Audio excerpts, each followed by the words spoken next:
Praise the Lord. கிறிஸ்துவுக்குள் பிரியமானவர்களே, ஆண்டவராகிய இயேசு கிறிஸ்து நாமத்தினாலே நான் உங்களை வாழ்த்துகிறேன்.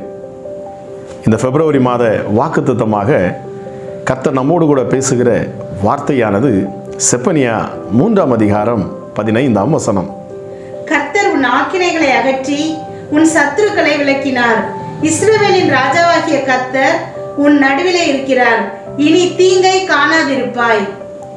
பிரியமானவர்களே, தேவன் இந்த மாதத்தில் நமக்கு தந்த வாக்குத்தத்தம், இனி நீ தீங்கை காணாதிருப்பாய். பிரியமானவர்களே, இனி நீ தீங்கை காணாதிருப்பாய். உன்னை இம்மட்டுமாய் துரத்தி வந்த தீங்கு இனி உன் கண்களால் கூட நீ பார்க்க முடியாது. நீ தேடியும் காணாதிருப்பாய். என் தேவன் எவ்வளவு அற்புதமான வாக்குத்தத்தத்தை இந்த மாதத்திலே கொடுத்திருக்கிறார். பிரியமானவர்களே, இனி நீ தீங்கை காணாதிருப்பாய். உன்னை தொந்தரவு செய்த எல்லா தொந்தரவுகளும் இந்த மாதத்திலே நீக்கப்படும். பிரியமானவர்களே, இனி நீ தீங்கை காணாதிருப்பாய். இதுவரை உன்னை வேதனைப்படுத்தி உன்னை கண்கலங்க வைத்த எந்த ஒரு காரியமாக இருந்தாலும் சரி, உனக்கு விரோதமாக எழும்பின எப்படிப்பட்ட ஆயுதமாக இருந்தாலும் சரி, எப்படிப்பட்ட மனுஷர்களாக இருந்தாலும் சரி, ஆண்டவர் சொல்லுகிற வார்த்தை, இனி நீ தீங்கை காணாதிருப்பாய். இது மிக அற்புதமான வாக்குத்தத்தம். பிரியமானவர்களே, மீண்டும் இந்த வாக்குத்தத்தத்தை நாம் வாசித்து பார்ப்போம். கர்த்தர் உன் ஆக்கினைகளை அகற்றி உன் சத்துருக்களை உன்னை விட்டு விலக்கினார். கர்த்தர் உன் ஆக்கினைகளை அகற்றி உன் சத்துருக்களை உன்னை விட்டு விலக்கினார். பிரியமானவர்களே, உன் ஆக்கினைகளை அவர் அகற்றினார். உன் மேல் வரவேண்டிய ஆக்கினை, உனக்கு வரவேண்டிய தண்டனை அது. உன்னை அழிக்க துடித்த எல்லா சத்துருவின் கிரியைகளும், உன்னை அழிக்க துடித்த வியாதிகளாயிருந்தாலும் சரி, பில்லி சூனிய ஆவிகளாயிருந்தாலும் சரி, மனுஷிக ஆவிகளாக இருந்தாலும் சரி, பிரியமானவர்களே, இந்த ஆக்கினையை, உன்மேல் வரவேண்டிய இந்த ஆக்கினை, ஒருவேளை உன்னுடைய பாவத்தினால், உன்மேல் இருந்த சாபக்கட்டுகளால் உனக்கு வரவேண்டிய ஆக்கினையை என் தேவன் நீக்கினார். பிரியமானவர்களே, இந்த மாதத்தில் ஆண்டவர் சொல்லுகிறார், நான் அவைகளை எல்லாவற்றையும் நான் நீக்கினேன். ஆக்கினை என்றால் உனக்கு வரவேண்டிய தண்டனை, உன்னை அழிக்க துடிக்கும் பிரச்சனைகள். தேவன் சொல்லுகிறார், இந்த ஆக்கினையிலிருந்து உன்னை நான் விடுவித்தேன். உன்மேல் வரவேண்டிய ஆக்கினை அவர் மேல் வந்தது. உன்மேல் வரவேண்டிய ஆக்கினையை அவர் சுமந்தார். பிரியமானவர்களே, யார்? ஆண்டவராகிய இயேசு கிறிஸ்து. உன்மேல் வரவேண்டிய ஆக்கினை அவர் மேல் வந்ததாம். உன்மேல் வரவேண்டிய சாபம் அவர் மேல் போனது. உன்மேல் வரவேண்டிய தரித்திரம் இப்பொழுது அவர் மேல் போனது. அவர் அதை சுமந்து கொண்டார். உன்மேல் வரவேண்டிய தீராத வியாதி இப்பொழுது இயேசு கிறிஸ்துவின் மேல் அது வைக்கப்பட்டாயிற்று. பிரியமானவர்களே, உங்கள் மேல் வரவேண்டிய ஆக்கினையை அவர் தன்மேல் சுமந்து அதை நீக்கினார். பிரியமானவர்களே, ஏசாயா 53:5ஆம் அதிகாரம் மிக அற்புதமாக சொல்லுகிறது, நம்முடைய மீறுதலின் நிமித்தம் அவர் காயப்பட்டு, நம்முடைய அக்கிரமங்களின் நிமித்தம் அவர் நொறுக்கப்பட்டார். நம்மேல் வரவேண்டிய ஆக்கினை அவர் மேல் வந்தது. அவருடைய தழும்புகளால் சுகமானீர்கள். பிரியமானவர்களே, அவர் மேல் வந்தது ஆக்கினை. 2000 வருஷங்களுக்கு முன்பதாக என் ஆண்டவராகிய இயேசு கிறிஸ்து அவர் நம்மேல் வரவேண்டிய ஆக்கினையை தம்மேல் அவர் சுமந்தார். இந்த மாதத்திலே நீங்கள் இதை விசுவாசித்து பாருங்கள். என் மேல் வரவேண்டிய ஆக்கினையை என் தேவன் அகற்றிவிட்டார். தன்மேல் சுமந்து அவர் இதை நீக்கிவிட்டார். என் மேல் வரவேண்டிய தண்டனைகள் இப்பொழுது நீக்கப்பட்டாயிற்று என்று நீங்கள் விசுவாசித்து பாருங்கள். பிரியமானவர்களே, உங்களை அழிக்க நினைத்த, தொடர்ந்து உங்களை துன்புறுத்த நினைத்த எல்லா பிசாசின் தந்திரங்களும், மந்திரங்களும், மாந்திரிக கட்டுகளும், பில்லி சூனிய ஆவிகளும், பொறாமையின் ஆவிகளும், எரிச்சலின் ஆவிகளும், கோபத்தின் ஆவிகளும், பிரியமானவர்களே, இந்த மாதத்தில் உங்களை விட்டது நீங்குகிறது. அது உங்களை விட்டு நீங்குகிறது. என் ஆண்டவராக இயேசு கிறிஸ்து உங்களை விட்டு அவரை நீக்குகிறாராம். அந்த ஆக்கினையை அவர் நீக்குகிறார். உங்களை வாழ விடாமல் இதுவரைக்கும் உங்களை தொந்தரவு செய்தே கொண்டே இருக்கலாம். எவ்வளவு சம்பாதித்தாலும் வருமானங்கள் உங்கள் கையில் நிற்காதபடிக்கு அதை பிசாசானவன் அழித்து கொண்டிருந்திருக்கலாம். அடிக்கடி வியாதியின் நிமித்தமாக பொருளாதார பிரச்சனைகள், வியாதியும் தீர்ந்த பாடில்லை, அங்கே பொருளாதாரமும் இல்லை, பொருளாதார நெருக்கடி, இரவில் தூங்க முடியவில்லை, சரியான நிம்மதி இல்லை, பிள்ளைகள் சரியில்லை, கணவர் சரியில்லை, மனைவி சரியில்லை, பிரச்சனைகள் குடும்பத்திற்குள்ள, கணவன் மனைவிக்குள்ள பிரச்சனைகள், மாமியார் மருமகளுக்குள்ள பிரச்சனைகள், சமாதானம் இல்லாதபடிக்கு குடும்பத்தில் ஒரு குழப்பமான காரியங்கள், இது எல்லாவற்றையும் ஆண்டவர் சொல்லுகிறார், நான் அதை நீக்கி போடுகிறேன். உன் சத்துருக்களை விலக்கினார். உங்களுக்கு விரோதமாக யாரெல்லாம் சத்துருவாக செயல்பட்டார்களோ அவர்களை எல்லாம் என் தேவன் உங்களை விட்டு விலக்குகிற மாதம் இந்த மாதம். பிரியமானவர்களே, என் ஆண்டவர் உங்களுக்காக வேலை செய்வார். இதை நீங்கள் காண்பீர்கள். பிரியமானவர்களே, இனி தீமையை அல்ல நன்மையை காண்பீர்கள். நீங்கள் இனி தீமையை அல்ல நன்மையை புசிப்பீர்கள். பிரியமானவர்களே, இனி தீங்கை காணாதிருப்பாய். இனி நீ தீங்கை காணாதிருப்பாய். அற்புதமான காரணங்கள் அங்கே சொல்லப்பட்டிருக்கிறது. உன்மேல் வரவேண்டிய ஆக்கினையை அவர் தம்மேல் சுமந்து அதை அகற்றிவிட்டார். உனக்கு விரோதமாயிருந்த சத்துருக்களை அவர் உன்னை விட்டு விலக்கி விட்டார். அவங்க எப்படிப்பட்ட சத்துருவா இருந்தாலும் சரி, உங்களுக்கு எதெல்லாம் சத்துருவா தெரிந்ததோ அதையெல்லாம் என் ஆண்டவர் நீக்கிவிட்டேன் என்று சொல்லுகிறார். விசுவாசத்தோடு கூட நீங்கள் ஆமேன் சொல்லுங்கள். விசுவாசத்தோடு இந்த வார்த்தையை பெற்றுக்கொள்ளுங்கள். பிரியமானவர்களே, தேவன் தம்முடைய வசனத்தை அனுப்பி சுகமாக்குகிறார். இந்த வாக்குத்தத்த வார்த்தையை நீங்கள் உங்கள் உள்ளத்திலே நீங்கள் ஆழமாக பதிய வைத்துக் கொள்ளுங்கள். பிரியமானவர்களே, இந்த மாதத்திலே நீங்கள் இதை தியானித்து பாருங்கள். என் ஆக்கினையை என் தேவன் நீக்கினார், என் சத்துருக்களை என்னை விட்டு விலக்கினார். எல்லாவற்றிற்கும் மேலாக அந்த வசனத்தில் அடுத்த வார்த்தை என்ன சொல்லப்பட்டிருக்கு தெரியுமா? அந்த வசனத்தை நான் வாசிப்போம் என்று சொன்னால், இஸ்ரவேலின் ராஜாவாகிய கர்த்தர் உன் நடுவில் இருக்கிறாராம். எவ்வளவு பெரிய அற்புதமான வார்த்தை பாருங்க பிரியமானவர்களே. எவ்வளவு சந்தோஷமான ஒரு காரியம் இது. ஆண்டவர் சொல்லுகிறார், நான் உன் நடுவில் இருக்கிறேன். ஏன் நீ தீங்கை காண மாட்டாய்? இனி நான் உன் நடுவில் இருக்கிறேன், உன் மத்தியில் இருக்கிறேன், உன்னோடு கூட இருக்கிறேன், உனக்குள் இருக்கிறேன், உன்னை வழி நடத்தும்படி.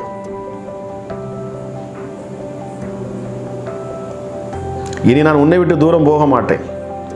ஆண்டவர் சொல்லுகிறார், இனி நான் உன் கூடவே இருப்பேன், உன் நடுவில் இருப்பேன், உன் நடுவில் நான் இருப்பேன், உன் சத்துருக்களை நான் துரத்துவேன். இனி உனக்கு தீங்கு வர முடியாது.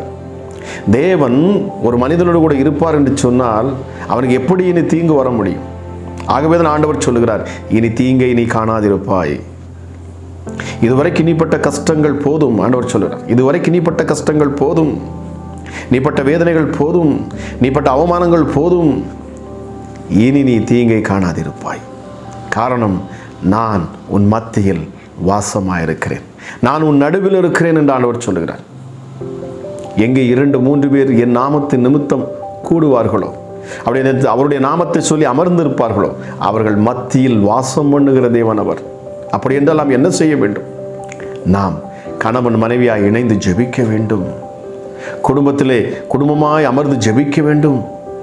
தேவனுடைய பாதத்தில் நாம் அமர்ந்திருக்க வேண்டும். துதிகளின் மத்தியில் வாசம் பண்ணுகிறவர், அவரை துதிக்க வேண்டும்.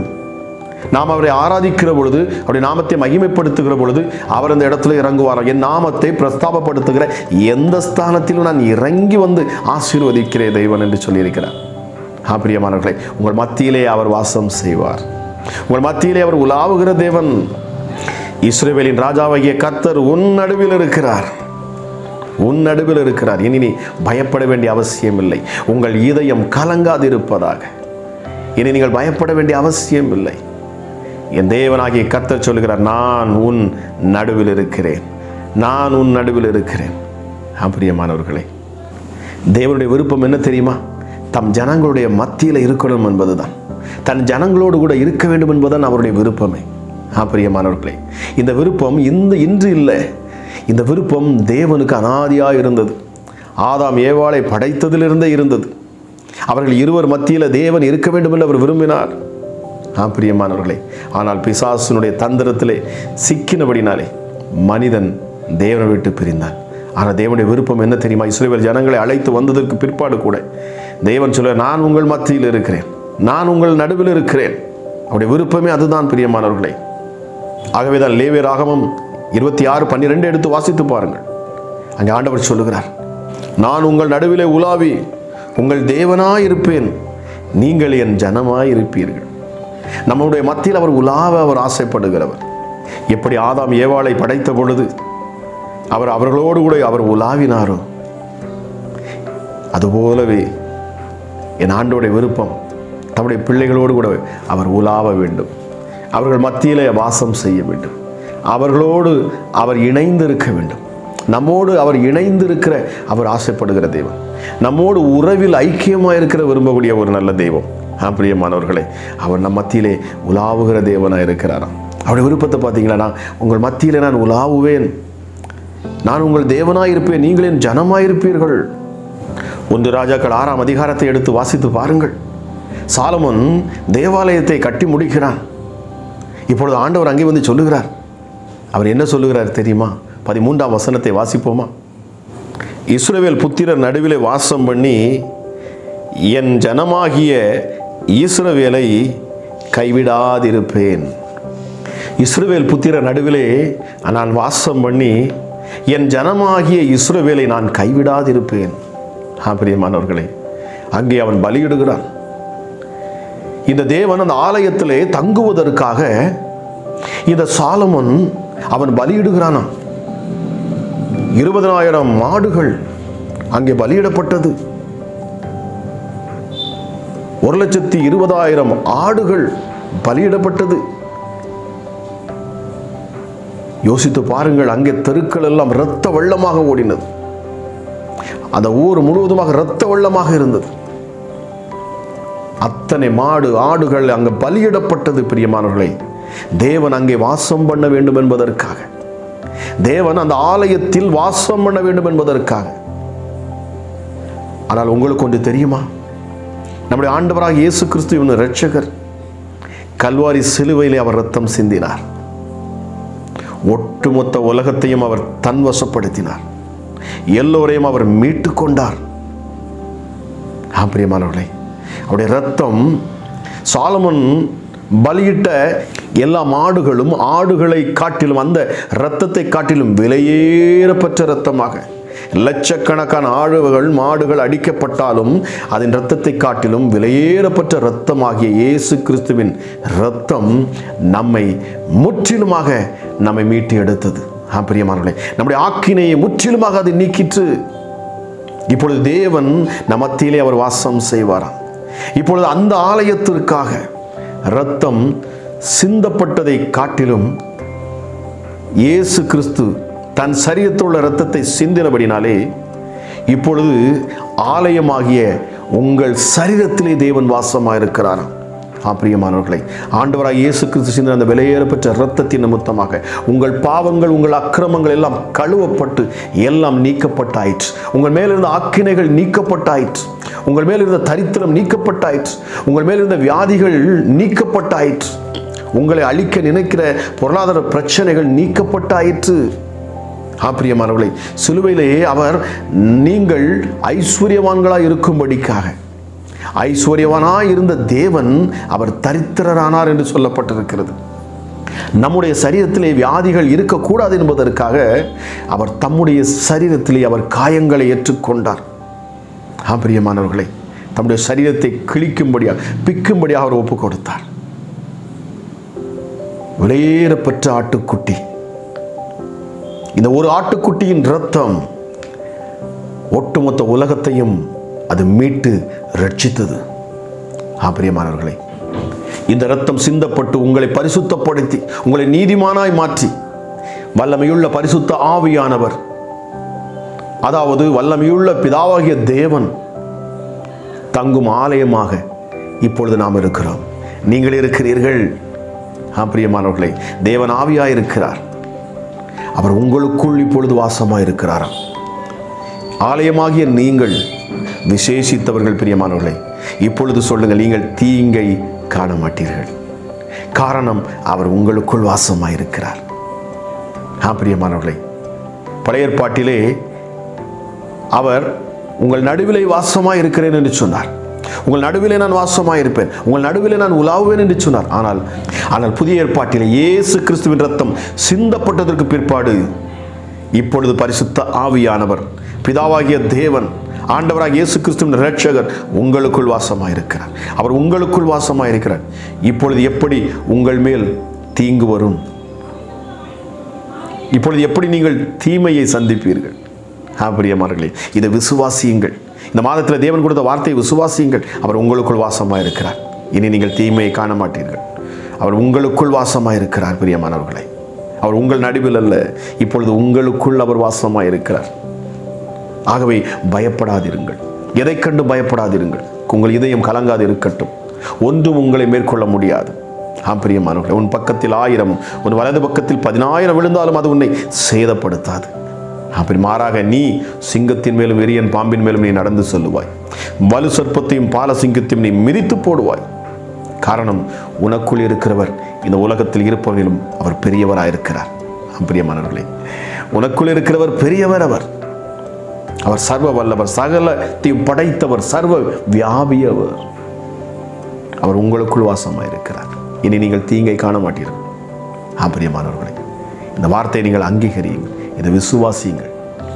தேவன் வாசம் பண்ணும் ஆலயமாக நான் இருக்கிறேன். சாலமன் ராஜா செலுத்தின பலியை காட்டிலும் ஆண்டவராகிய இயேசு கிறிஸ்து என்னும் இரட்சகராகிய மீட்பராகிய இந்த ஆட்டுக்குட்டி, அவர் சிந்தின இரத்தம் விலையேறப்பட்டது. அந்த இரத்தத்தின் மூலமாக நாம் எல்லோரும் மீட்கப்பட்டு இருக்கிறோம்.